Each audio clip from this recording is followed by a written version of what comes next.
Alrighty, guys, we are joined by a wonderful, wonderful gentleman today. He's helped me out a lot with history, MACV-SOG history, actually special forces, all throughout Vietnam history. He's quite knowledgeable. He's an accomplished author. Um, he's got, we'll get some news about something else, but he's got two books out at the moment. One is based around his time around CCN with RT ASP. It's not a direct biography, as it says, it's a novel, but these things happened. You'll very easily tell if you're up to snuff on your SOG history, who he's talking about and what's going on. Just an outstanding book. I've got that linked into the show notes, so y'all can check that out if you have not bought it. If you have not, please buy it because it is one of the best SOG books, novels, whatever you like to read about SOG. It is amazing. And I have been recently reading this. This is his latest release. It is called The Reunion Mission, and it picks up where surrender, not an option, leaves off. And it starts off in a great way with the guys literally reuniting after quite a few years. They're all up in age, but we'll let Mr. Gene get into that. But without further ado, I'm going to hand it off to our guest today, Mr. Gene. Let you introduce yourself, and the floor is yours, sir. I appreciate that very much, Bud. Thank you so much for the introduction. The thing about it is that now I have to live up to all of that. Anyway, my name is Gene Pugh. I was born and raised in Central America, Panama to be exact. Graduated there from high school in the Canal Zone. Went to college at North Texas State University. We had an incident there in 1966. Even I did not graduate in 66. I was 3 hours short, but I was running out of money. So we joined the United States Army. Basic training in Fort Polk, Airborne AIT in Fort Polk. Volunteered for Special Forces. You know how you have the in-house recruiters? And I raised my hand. About a week and a half later, the first sergeant calls me in. He goes, "Private Pugh, you have to do an airborne physical."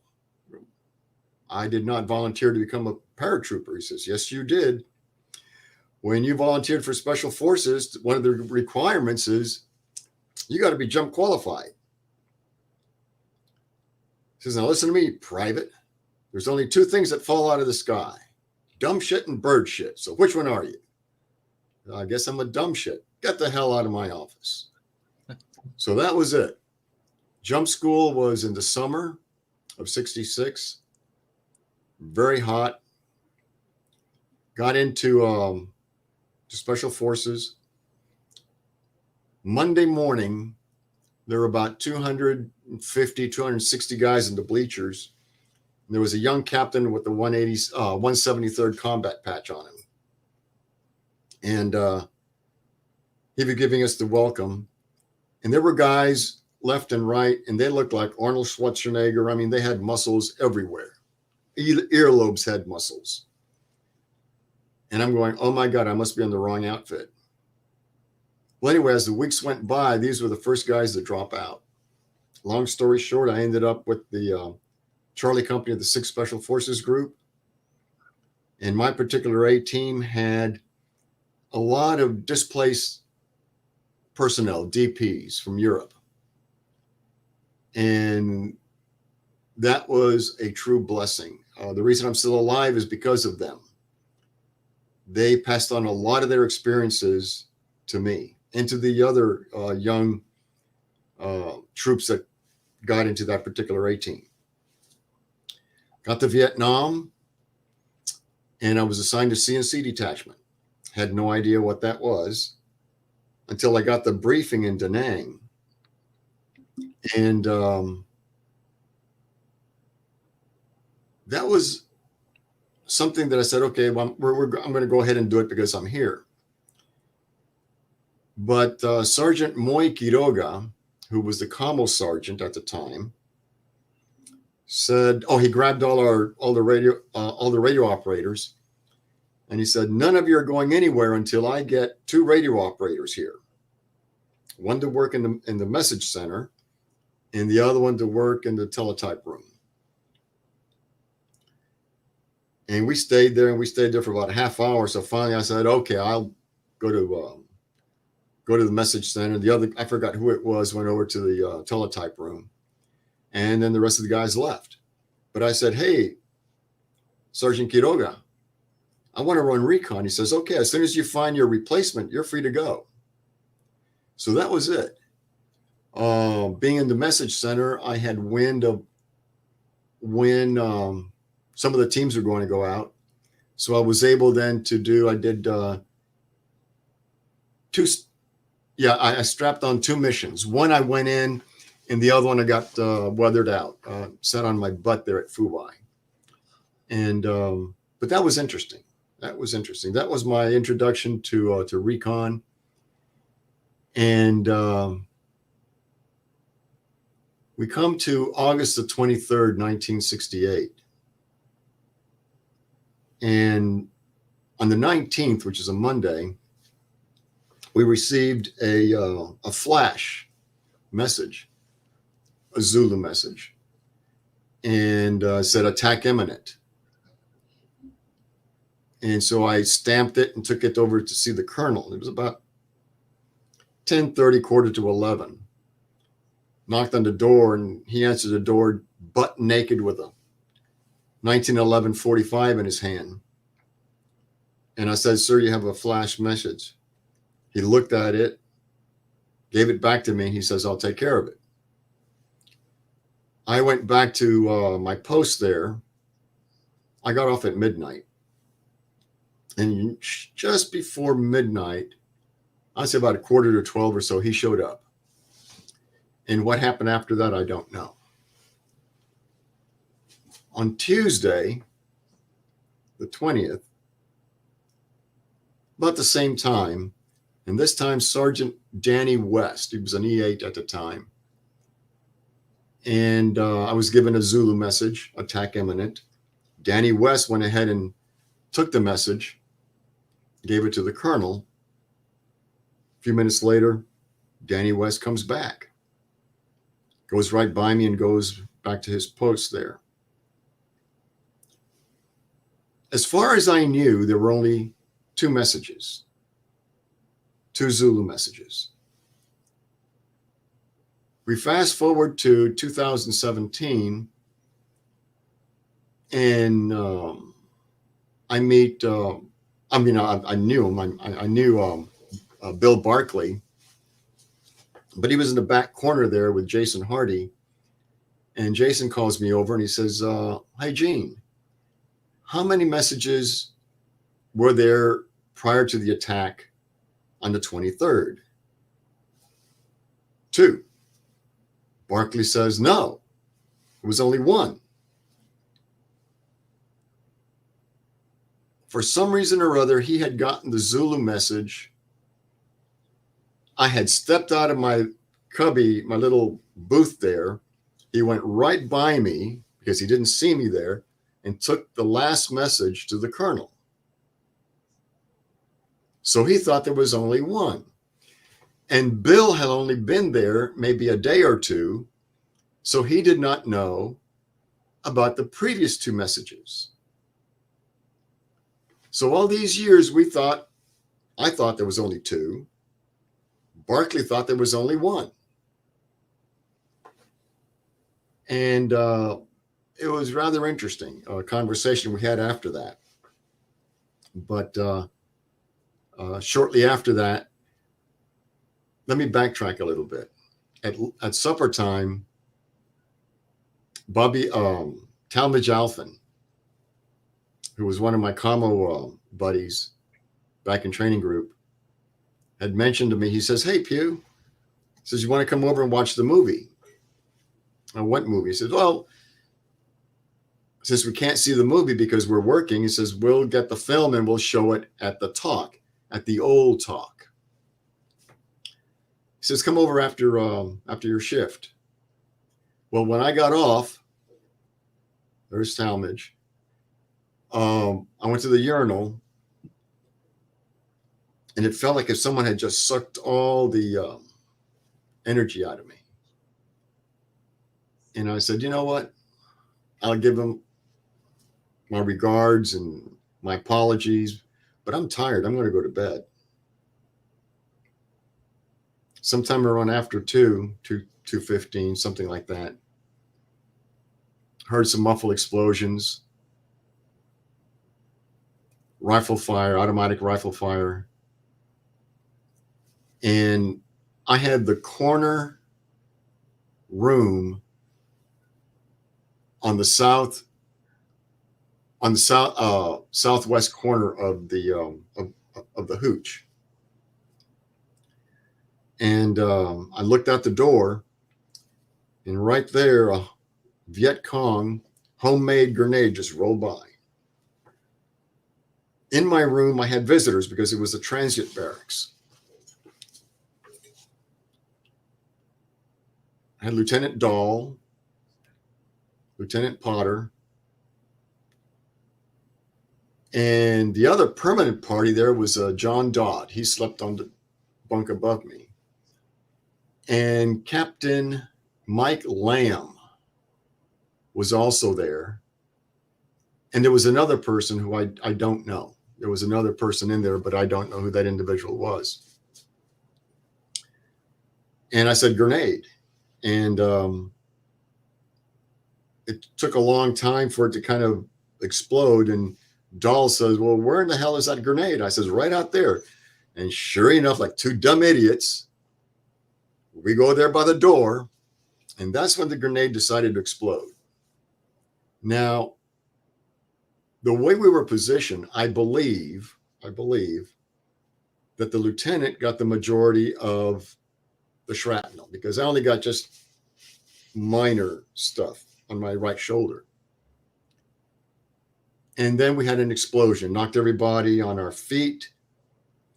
We started yelling and saying, hey, is everybody okay? Lieutenant Dahl puts on his pants and he says, the son of a bitch is going to the other end of the barracks.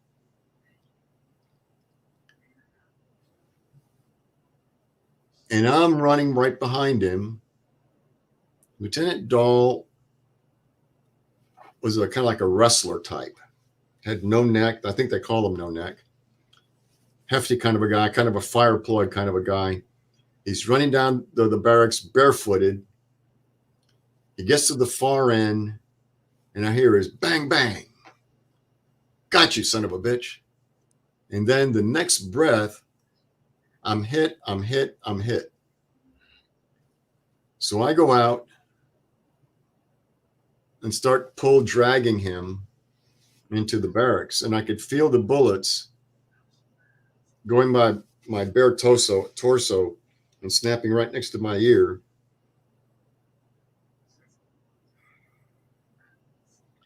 It's an experience that you just wish that they could hit you instead of feeling it that way.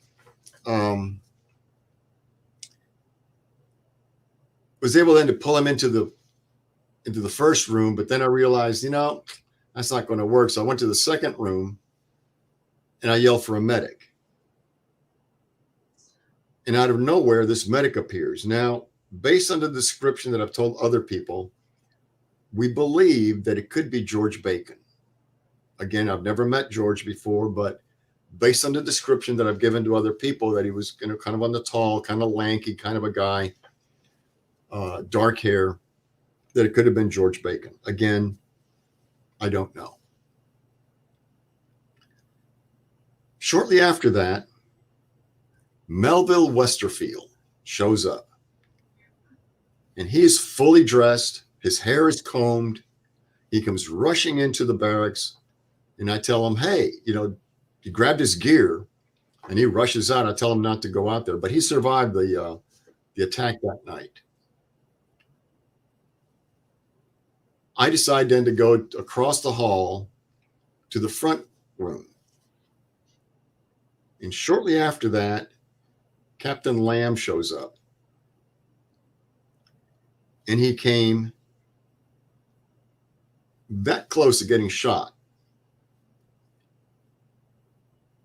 Mainly, I didn't recognize him at the beginning, but what saved him was the fact that at supper time, he sat right across from me at chow in chow.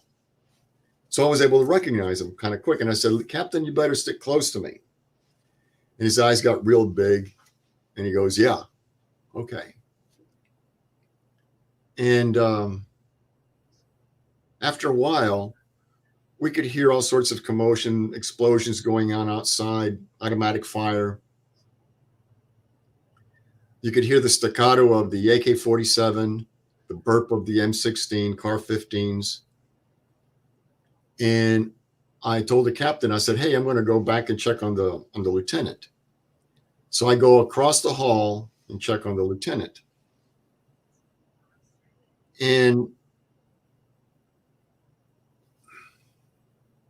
there was a sound. It's very hard to describe the sound. But it's a sound like if someone is sneaking up on you. And I could hear it in the hallway. It was dark. And I saw a person framed in the doorway.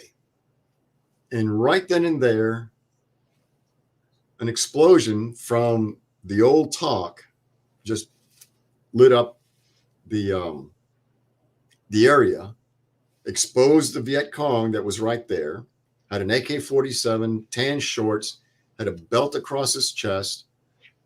I saw him, he saw me. It was just like a light bulb. You know how light bulbs go off flash? And then it was dark. We both shot at each other in the dark. Bang, bang, 2 shots apiece. Thump. And shortly after that, I hear a voice from the outside saying, hey, all you personnel better get out of that building, especially if you have any wounded. So I said, hey, Captain, did you hear that? He said, yes. I says, we're going to come out. So we're getting ready to lift up the Lieutenant Dahl. And as the medic, again, George, puts his arm on my left shoulder, he goes, what the hell is that? I had splinters on my left shoulder. I didn't even know that I got. And we dropped the lieutenant. He wasn't happy about that. And he starts just pulling splinters in the dark. Just starts feeling around, starts pulling splinters out of me. And so we lift up the lieutenant, says, hey, Captain, we're going to come out on the count of 3. You know, 1, 2, 3, we come out, and he's covering us, and we go down the hallway. And then I notice that there's a fire in my room. We take the lieutenant out, and outside between the 2 barracks, the senior NCO barracks and our barracks, was a Jeep. With Sergeant Bob Scully was driving it. In the back of it was John Dodd. There was another guy sitting next to him. No, I'll take that back. John Dodd was in the front seat. So then we put the lieutenant in the front seat, put John Dodd in the back seat, and then Pat Watkins show up with a guy named Kaufman. I think it was Kaufman. And Kaufman is hurt. And he literally slams Kaufman on top of the hood of the Jeep, and he yells at him. He says, listen to me, Hoffy. Kaufman. He says, if you die on me, so help me God, I'm going to kill you. Which I thought was logical. And a flare goes up, and Scully looks at me and he goes, you're wounded. And that's the first time I've noticed I have a tendency to be a bleeder. And he says, get to the dispensary with me. They're still talking there for a second. So I go rushing back into the barracks where the fire is. And I take out this duffel bag that's on fire, not knowing that it's my duffel bag. And I take it outside. And I follow Scully and this other guy that's with me. He's Hispanic looking. Of course, you have to remember this is dark. Flares are going off and on. And you're not really thinking about names or what have you. So we make it to the dispensary. Scully's helping some of the guys out of the Jeep. Now walk in, and there's a guy on the floor with a big, huge hole on his right side.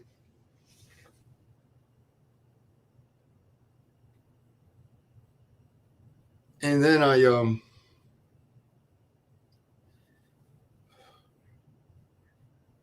figured that that's not the place for me. And so I look at the guy that was with me, the Hispanic guy. I says, we don't have any business here. So we leave. And we start going back to the original position where we were. And all of a sudden, there's two Jeeps that go right behind us. Like as if they were going back to the dispensary. And this is where it gets a little confusing. There was a Jeep that went by. In a nanosecond, another Jeep is going, but in the opposite direction. So I don't know if it was two Jeeps or one Jeep. But right in there, there's a muzzle flash of someone shooting at the Jeep. So I engage the muzzle flashes. And when I do that, flare goes off. And all of a sudden, the ground around us starts to erupt. I hit the ground. And after a while, I look up and I see this guy falling off the water tower. So I told the guy that's with me, I says, let's get the hell out of here. So we go back to where we were before. And Colonel Smith from FOB 2 shows up. And he says, you, meaning me, they had a weapon. He says, there's machine gun fire coming from the S4. Take care of it. So I worked my way over to the corner of the Senior where the E9s were. And I peeked around the corner, and sure enough, right across the road there into the S4 area, I saw these muzzle flashes. And right there to the right. And I started engaging. And right about that time, the muzzle flashes stop and there's an explosion. I mean, it's one of those little nanosecond things. And I look up and there's this big black sergeant there. And he goes, I used to be the all-army pitcher. So I gave him, I reached down and gave him about, I don't know, 4 or 5 grenades. I kept one. And right about that time, Colonel Warren shows up. Very calm, cool, and collected. And he looked at me and he goes, your position is at the talk. Get yourself over there and hold that position until relieved. I said, yes, sir. So I made my work over by the generators and so on and so forth, made my way to the talk, and I could see Ray Sinkowich. And I waved at him. I said, hey, Ray, it's me. And he says, well, hurry up, I'll cover you. So we got there, and there were 2 dead VC right next to him. And Bill Barkley was over there behind a generator at that point. And I told Ray, I said, hey, Ray, just talk to the colonel. He says, we're to hold this position until relieved. In the meantime, we're getting, there's Ray, the one on the right anyway. There are mortar rounds and explosions going on everywhere. And so he says, okay, the best position to hold this post is across the street. We had some bunkers there. So we got to the bunkers, flare goes up, it starts floating in our direction. And right about then, I see a group of guys running towards the front gate. And I was just getting ready to engage them. And I see one of the guys wearing red pajamas. And so I remember, dropping my weapon down, and Roy says, "What's the matter?" I says, "Viet Cong don't wear red pajamas." So that was it. So we spent the night there. But it was raining mortar rounds. And then you could hear something going on at the top of Marble Mountain. And of course, years later, I find out that Larry Trimble, gambler, was up there along with Cecil Ames. And Larry saved the camp.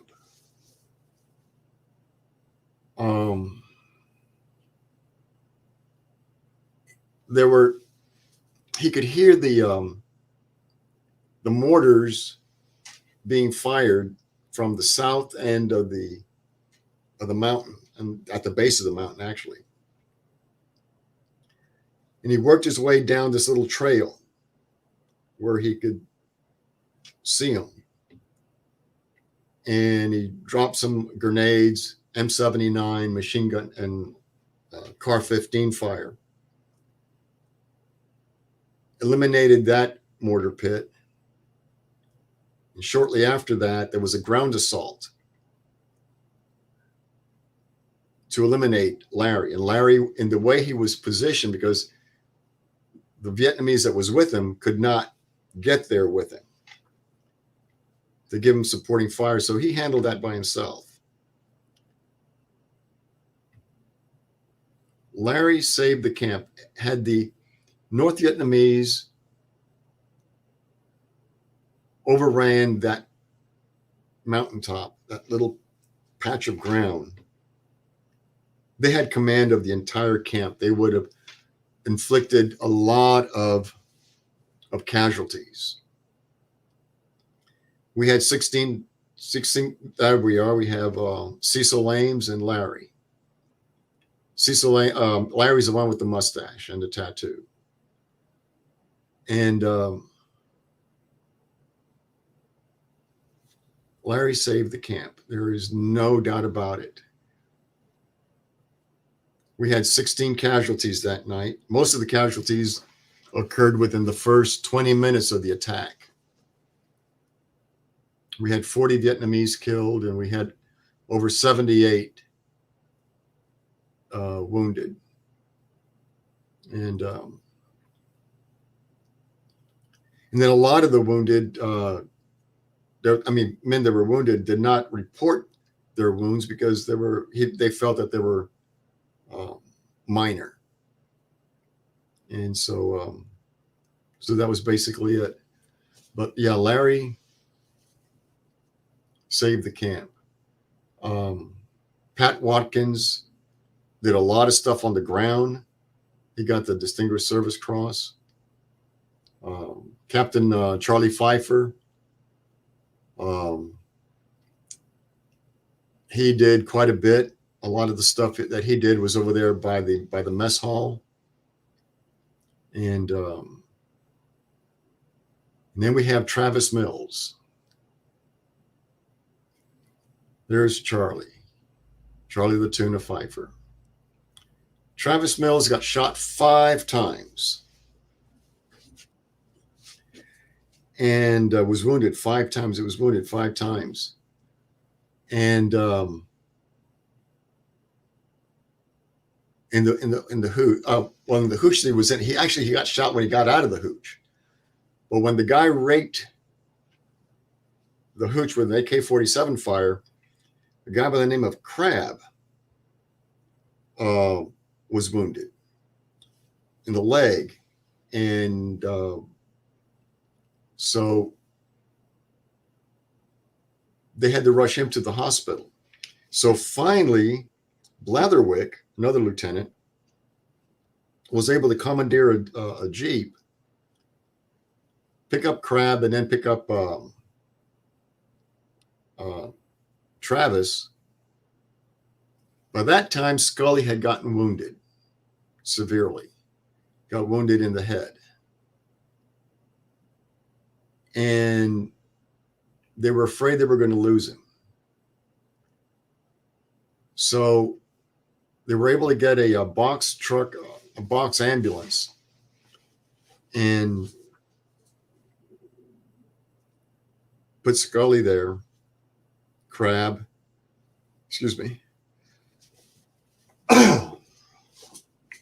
excuse me, and someone else. They needed a door gunner. And guess who they picked to become a door gunner? Travis Mills. Shot 5 times. He's the door gunner on the ambulance. So yeah, that's how it was that night. The next morning, as we came out, you know, it was, hey, glad to know that you're okay. What about someone said, oh, they're okay. I saw him over there by the latrine. What about, so, oh yeah, he's okay. He's over there by the hooch, that kind of stuff. We were still getting some sniper fire, ineffective. It was a surreal feeling. The talk, the old talk, was still burning. There were 3 bodies there. At the time, I did not know that those bodies belonged to Talmadge Alphen and Bobby Wesaka in Voorhees. Did not know that at the time. But the enemy had, and again, the numbers will fluctuate a little bit. Some people say 38, some people say 41, actual body count. A couple of days later, after the attack, we found 7 bodies hastily buried by the south fence. You have to remember that FOB 4 was basically built on sand, beach sand. So what they were able to do was just throw some sand on these guys. But with the hot tropical heat, these bodies started to percolate. And I mean percolate. And you could smell death through the entire camp. You could almost taste it. The Marines reported back to us that they had seen 21 freshly dug graves in the adjacent village that was right south of us. After the attack, and just recently we found out that it was the 22nd. Some people say it was the 23rd. Some people say the 22nd Sapper Battalion, Viet Cong Sapper Battalion, that attacked us. And they had 167 guys inside the camp. So I think we did okay. I think we did okay. I've got some photos that Miss Bonnie Cooper has of some of y'all that were on the compound, and of course there's the Travis. legendary Travis Mills right there. Yeah. He, as a matter of fact, I believe he was the first, the head honcho at when Longton finally started running 1-0 school. That's correct. He was. He sure was. He was the 1-0 there. I mean the OIC, the OIC. Ed Sawicki here. There's Mr. Fife, Chuck's Hatchet Forces. Armenta, Sawicki, Ron Jungling. Right. I'm not Mr. Surface. I don't remember Bill Surface. Maybe I can't remember his. I can't remember his name. Gosh, no, not Ron Peters. Jungling, Mr. Surface, and is it Bill Kern or Steve Kern? There's Ed Lassine, and then of course there was an album for the for the KIAs that were here, and sadly not all of them are labeled, but we've got Master Sergeant Raymond Norris, Paul Douglas, Lieutenant Paul Potter, Richard Pegram, Donald Welch, First Lieutenant Ed Miller, Harold Voorhees, Tony Santana. Right. Again, that's Mr. Norris, Mr. Tommy Kicklitter, Steve Varney. Right. Albert Walters, yes. There's Mr. Bobby Usaka. And I can't pronounce that at all. Capshake. Well, I know Mr. Ron survived, so maybe that's Mr. Kearns that passed away. I don't know. Wow. Mr. Welch, Donald Welch. Okay, there we go. I'll have to get this posted because Miss Bonnie Cooper has done amazing work for the SOA, and I need to get. She's an angel. She's an angel. And that map I showed earlier, she spent years, guys, putting all of that, speaking to Mr. Gene and all of the survivors, and I'll get that posted to where y'all can look at her work. I mean, there's nothing quite like it. She's done. When we were getting ready to do the 2018 breakfast for the survivors and for the next of kin, Doug Gudshall was organizing it at the time. And I don't know how Bonnie got into it, but she got into it I believe it was on the second phone call that we had. And oh my God, it was a blessing. I mean, an absolute blessing. And she just took the reins of it, and we just kept feeding her information and what have you. We each had our own little thing that we had to do, our contribution to it.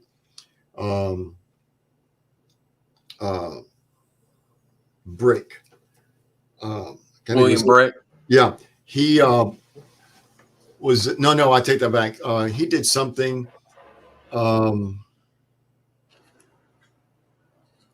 It'll come to me in a minute. But anyway, his father was there.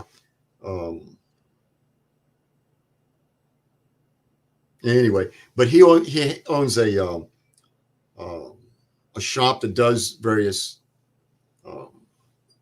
mementos and what have you, T-shirts, and he was able to do the printing of the plaques. I got a hold of the wood, and he sent me the plaques, so I got them done, and then we were able to get the inscriptions here. And so I took those plaques to the convention that year. Wow. So yeah, we all did our contributions and so on and so forth.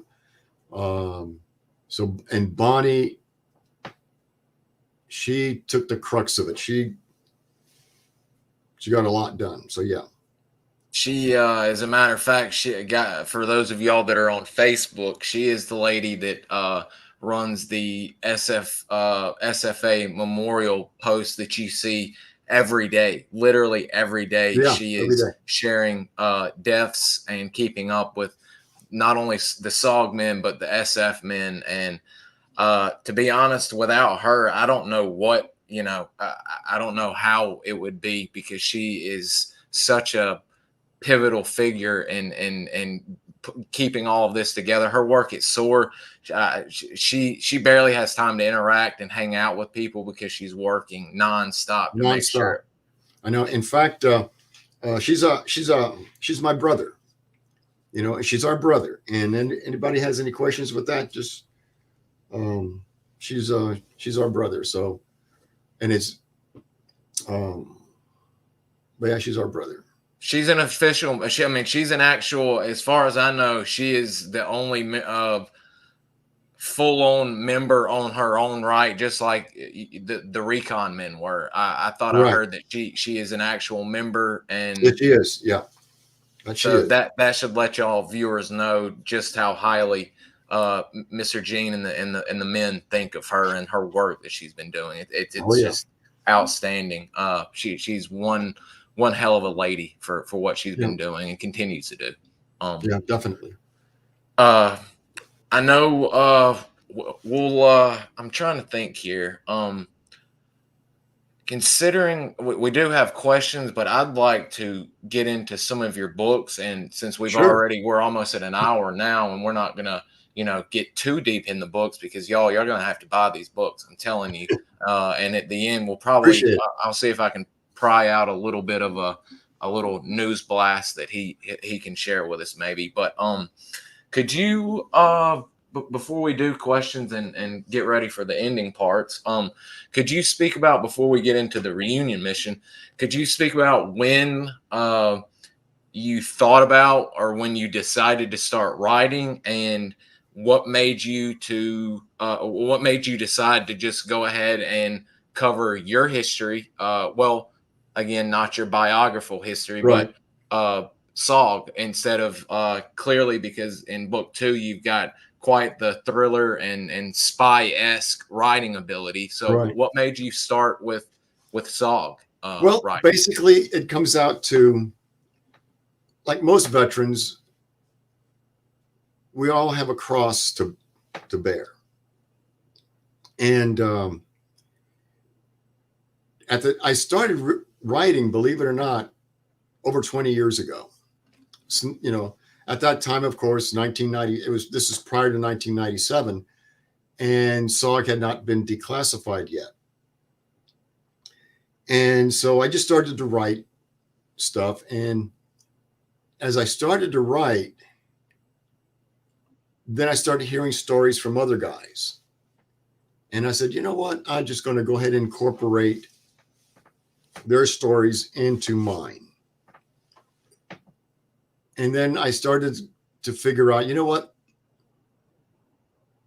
Let's have it all at one place that I know, that's FOB4. And so every chapter became a month. And so I started to write, and as I was writing,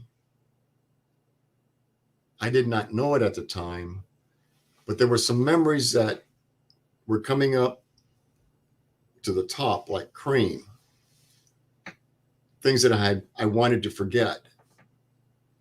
And I'd be at the computer, and all of a sudden my hands would shake, I'd get teary-eyed, and I would have to stop writing. And I would save what I had written, 3 months, 4 months, 6 months, whatever. Then I would go back to writing again. So it took me about 17, 18 years to finally get the book to the point where it was ready to, for publication. And then I met a nurse at by accident, at a Vietnam meeting of some sort. And we started to talk just briefly. And I go, you know what? I think I'm going to interject Wendy. I'm going to interject a nurse into the dialogue, because they too suffer. And so a lot more than we did. And so I brought that in there. So that's how Wendy, she became a composite character of about 7 or 8 nurses, maybe 9 nurses. And I was at a book signing one time. And a few days later, I get this phone call. Didn't recognize the call, but I went ahead and answered anyway. And it was this lady. And she says, "You don't remember me, but I was at the book signing." I go, "Okay." She said, "That scene that you have in the dying ward." And I go, "Yeah." She says, "That was spot on. That was me." Wow. So this is after the fact, of course. And she says, "Yeah, that was me." Says, "We've never talked before, have we?" Says, "No, I'm afraid I don't know you." She says, "Yeah, but says a lot of the nurses would do that. They would take the role of a mother, of a girlfriend or sister or whatever, to help."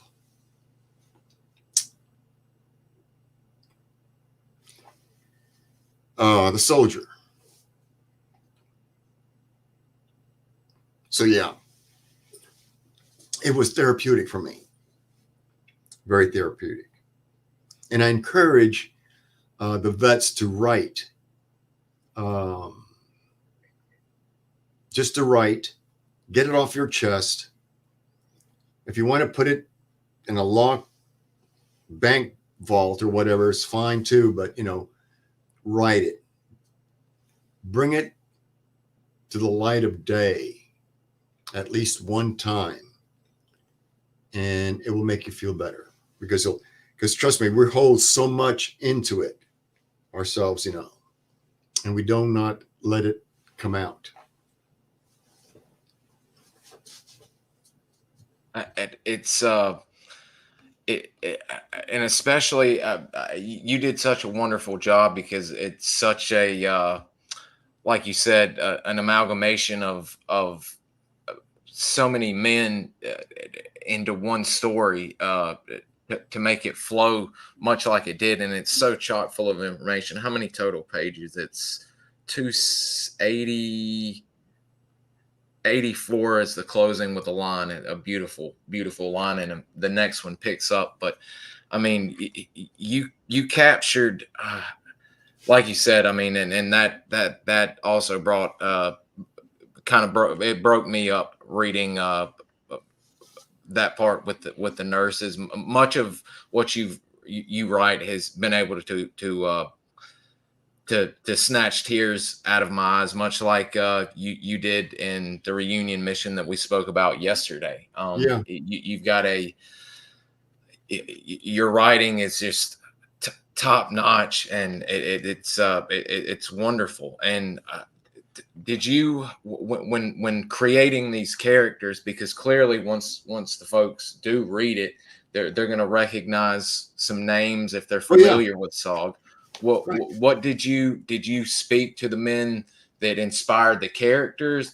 How did you go about accomplishing that? Well, for an example, some of the individuals have passed, unfortunately. And I try to bring everybody in a good light. I don't ever try to bring somebody in a bad light. Because you have to remember that when we're in combat and we're together, we're brothers, and that brings out the best part of us. So bring that out. We do have demons and everything else. Now, one of the things that I did do is there were some people that were looking at that book, Surrender Not an Option, and they said that it would be a great HBO, Netflix type of a series. So I wrote a screenplay, 12 episodes. And what I did was I went ahead and expanded it a little bit more. I contacted some people that will be in it. For example, John Stryker Meyer is going to be in the deal. Jimmy Short 10 will be in there. Doug Letourneau, the Frenchman, expanded him a little bit, in there. So there's guys in there that I put them in there, and we're going to have 12 episodes. In the reunion mission, I was born and raised in Panama. The action takes place in Panama, and one of the new characters in there is George Petty, and George Petty is George Petrie. George Petrie was a former enlisted 2-Corps Mike Force, direct battlefield commission to first lieutenant. He was on the Sante raid. And I wrote a script about the Sante raid. And interesting individual. I mean, unbelievable. He was one of my mentors, big time. I mean, cannot say enough nice words about this gentleman. A true warrior, true warrior. And we had some assignments. I'm going to use the word assignments into Central America. I speak Spanish with a Panamanian accent, and that was always my cover. That I came from Panama. Which my third novel, which will be coming out in January, hopefully, because I just submitted it to the publisher last week, and the name of it is called The Diplomat. And The Diplomat takes place in Guatemala. And it is based on an actual event that happened in April of 1989. Okay. George Petrie, Kay Tinner, and yours truly were part of a security team for Ambassador Jeane Kirkpatrick. And I'm just going to let it go at that. But at the time, for those of you that are around at that time, 1988, there was a ceasefire truce between the Sandinistas and the Contras. And Daniel Ortega at that time was the leader of Nicaragua. And they had 14 political parties in Nicaragua. Well, you're going to have 14 candidates against Daniel Ortega. So guess who's going to win? Daniel Ortega. So there was a backdoor deal to get the 14 political parties to support one candidate against Daniel Ortega. And you have to read the book. It's a novel. It's a novel. Just want to let you know that it is a novel. But if you want to see photographs of it, I'll show it to you. But again, it's a novel. And I think you'll find that one interesting. Look for it on Amazon in January. It's going to be outstanding. I've just hearing about what we spoke about, the little stuff you were inking me in on yesterday. I'm already anxiously awaiting and wish I could get it right now. Let's see where there's some questions about that I'd like for people to get in on Sure. on the reunion mission book, because it's just a complete not complete opposite, because there is some flashbacks from modern day to SOG. And guys, Right. this book, this is the first one. This is full on SOG, Vietnam, CCN, nonstop until literally the last page. And here, the character is I would presume late 30s to a 40-year-old SOG man. He's right. working, and Waters, that's his. I won't give away anymore. Waters is the character. There is a lot of things going on. Like you said, it's almost like I'd give it a Tarantino-esque vibe. You've got stuff going on here, but you've got stuff going on here, like you said, that the people right here don't know both of these things are going on, but they're all playing out at the same time. Right. And you're getting that 1,000-foot view. And how did you go about switching fully on from SOG to, in my opinion, and I'll say it, and I hate to embarrass you, one hell of a thriller and action book? Well, I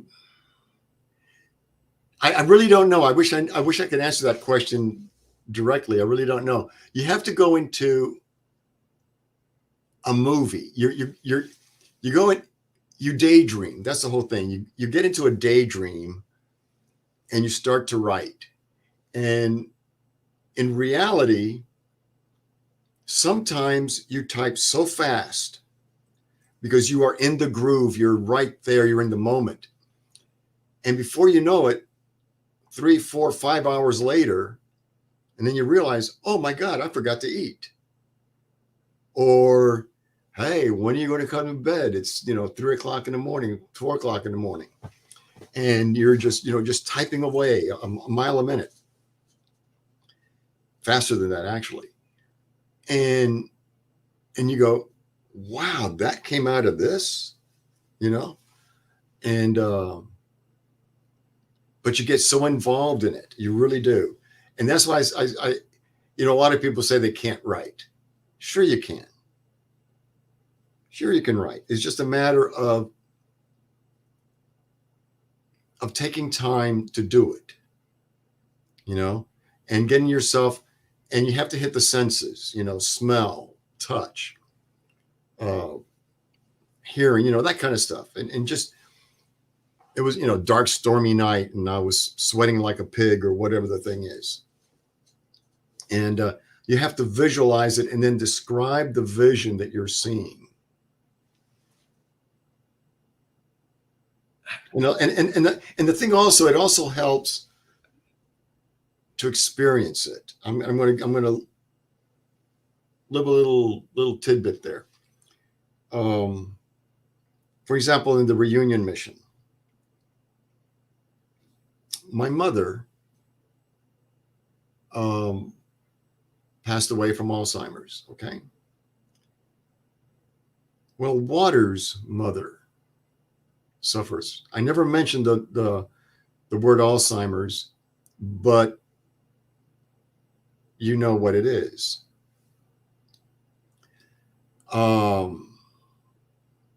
Where you go and visit her and she's not there, and she's talking about something else or what have you, and you have to agree with them. You cannot fight it. And then you cherish those lucid moments that she's there with you at that moment, at that time. And I have that in the book.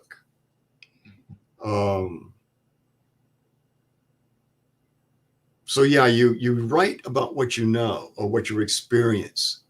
And yes, you're vulnerable. You are vulnerable. There's no doubt about it. And you let your emotions get on the page. That's fine. Because when the reader reads it, they go, yeah, Aunt Susie or Aunt or Grandma or whatever went through that. I know what he's talking about. Two things on that. I don't mean to make it sound like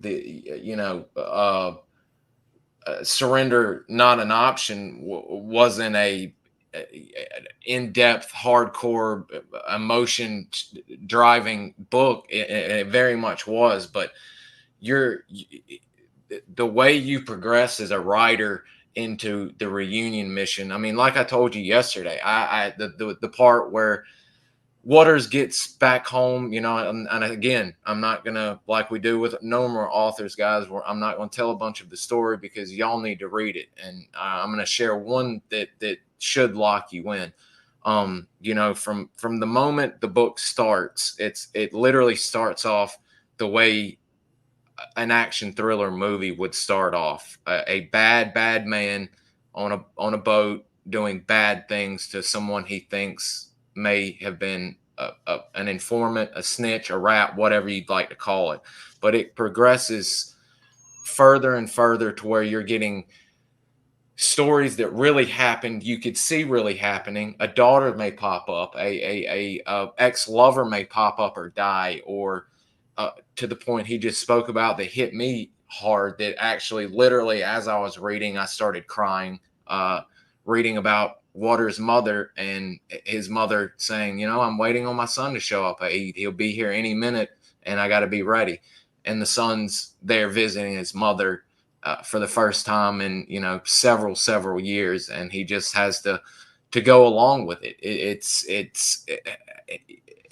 It's really your writing style and in depth, and how putting yourself on the page, like you just said, it makes the book so readable, and you can go from that dynamic of being so heartfelt, so touching, ripping the emotions out of you, right back to where he's got to get his stuff together again, because the Dobermans and the Sappos are everywhere. Right. So it's just amazing how you're able to not only strike the action into it, but you're tugging the heartstrings, and then you continue on, and it gets much deeper into tradecraft, which is another thing. Did you go out, and were you speaking with some of your veteran friends that continued on in the military, or per se the agency? I did speak with some friends of mine that were in the DEA, former Special Forces guys. They were not SOG, but there was Special Forces guys that continued in the government work. And so I had a chance to talk with them. And in the dedication, I put down some names. I did not want to give their real names because of some of the stuff that they did in the past. So I did not want to. I honored their becoming anonymous, and so that was the condition that I wrote. Even though I wanted to give a lot of kudos and credits to them, they both of them said, love you, brother, but please don't. I said, okay. And with them reading the book, they fully know. Yeah. The whole book is a testament to the men. You can tell it reading.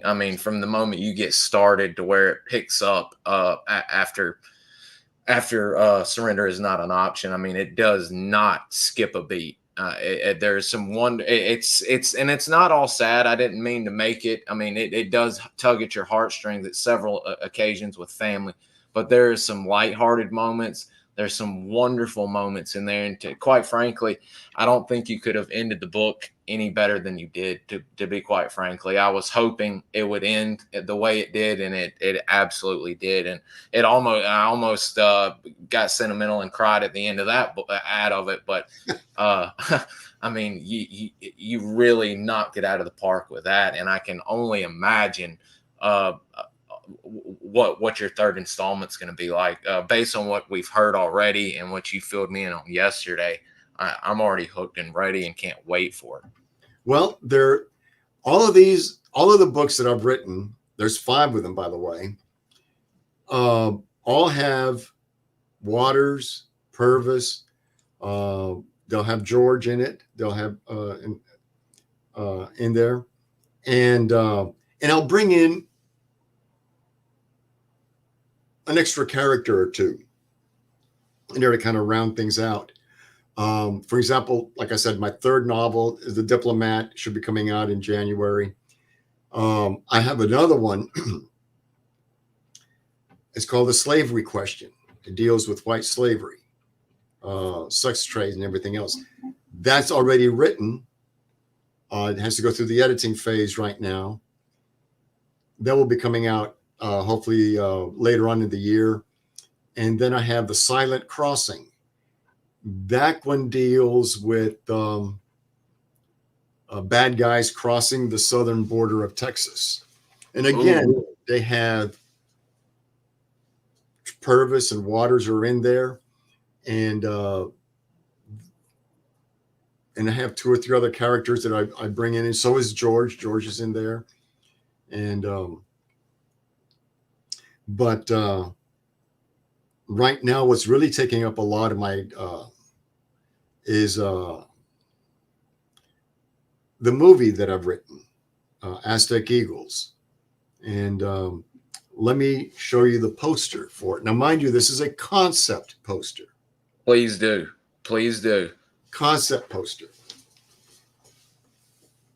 And guys, I'm going to get him to spill the beans on something else, if he will, that you're going to go crazy for. Oh, wow. Oh, let me big screen this. Hang on. Oh, that is amazing. The 201st Fighter Squadron. This is the Aztec Eagles. I wrote the screenplay. And if everything turns out, we'll start going into production early next year, this coming year, 2024. Oh, my goodness, sir. That is outstanding. Well, I don't want to maybe go too far here and, cut me off in the middle if I start going too deep into it. But would you be willing to maybe speak about did you have also maybe some plans for maybe a Saving Private Ryan or a Pacific oriented SOG idea, maybe perhaps, or have you decided to just go with the CCN idea? I'm going to write about what I know, Mhm. so I'll probably stay with CCN. For example, the TV series based on Surrender Not an Option is more CCN. I would probably have to buy a whole lot of bourbon and single malt scotch to interview some of the guys from CCC and CCS. So CCS, yeah, a lot of bourbon for those guys, yeah. So to get their stories, and the same thing with the CCC guys. I know some of the stories, but unfortunately, some of the stories that I know were some of the gentlemen have already passed. But yeah. Well, you're always welcome to use any of my interviews that I've done before I started doing them online to where I would call veterans.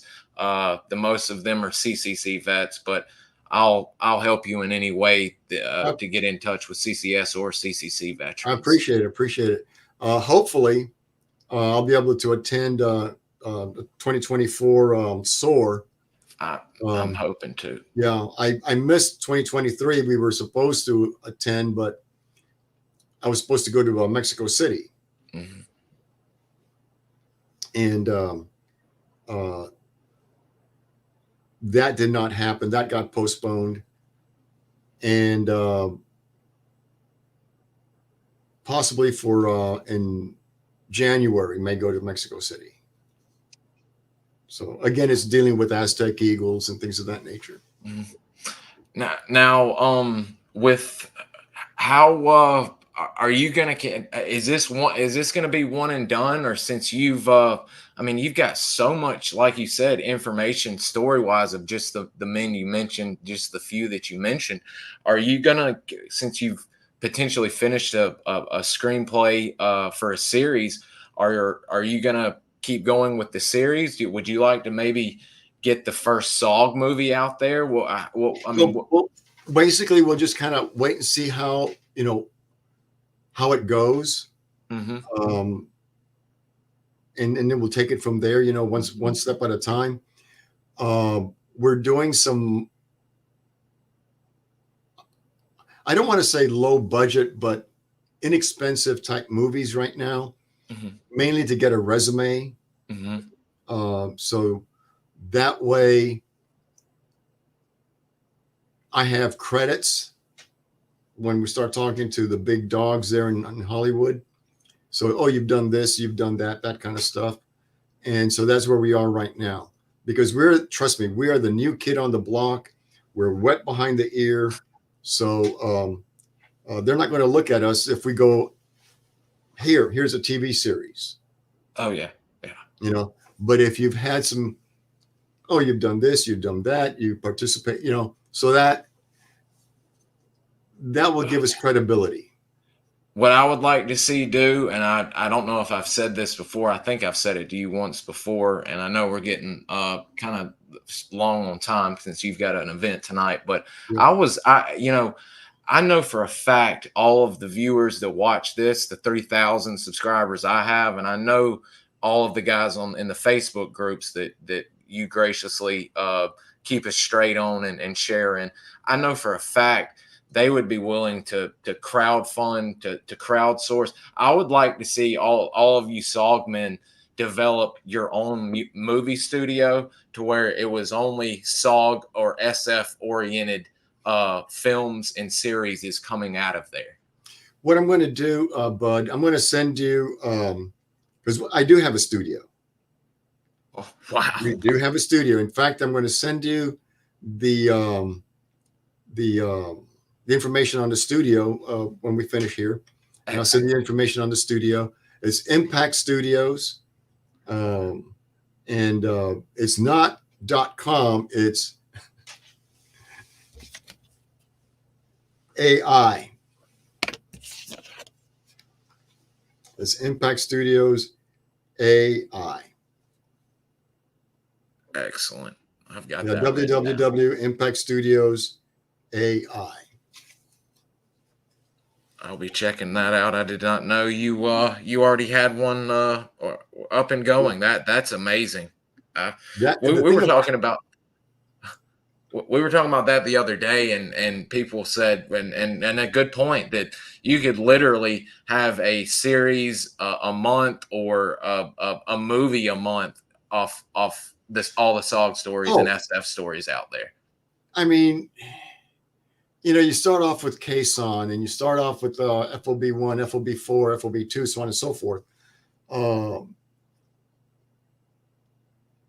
There are just so many stories. I mean, there's and the thing about it is, yes, there's drama. We lived it. We were there, been there, done that kind of stuff. Going in and all of a sudden you're weathered out, or that kind of stuff, and or Covey has a hard time trying to find you because of double canopy, triple canopy, or whatever the thing is, and then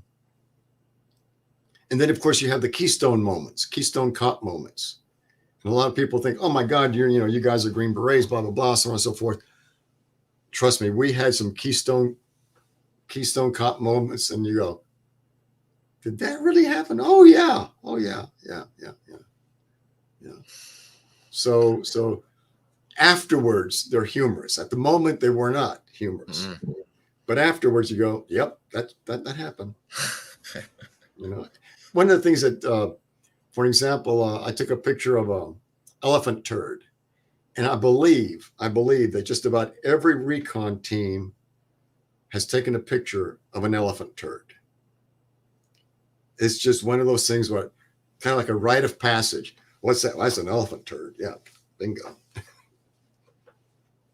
I'm sure there you could actually even get away with it with y'all's own studio, actually having comedic SOG movies or series just on the funny things that happen with y'all's pranks or around base or what have you. Well, for example, and I have it in the novel, Surrender Not an Option. I'm trying to get the time period here. I want to say it was September. I want to say it was September of '68, October '68.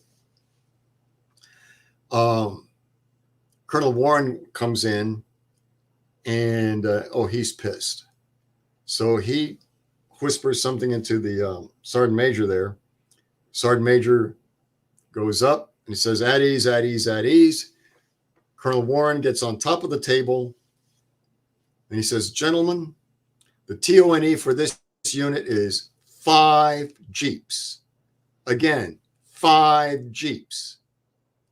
I cannot find a parking spot for my Jeep." And he got jumped down. Right then and there, about half a dozen guys come running outside. We moved his Jeep. We had 28 unauthorized Jeeps in camp.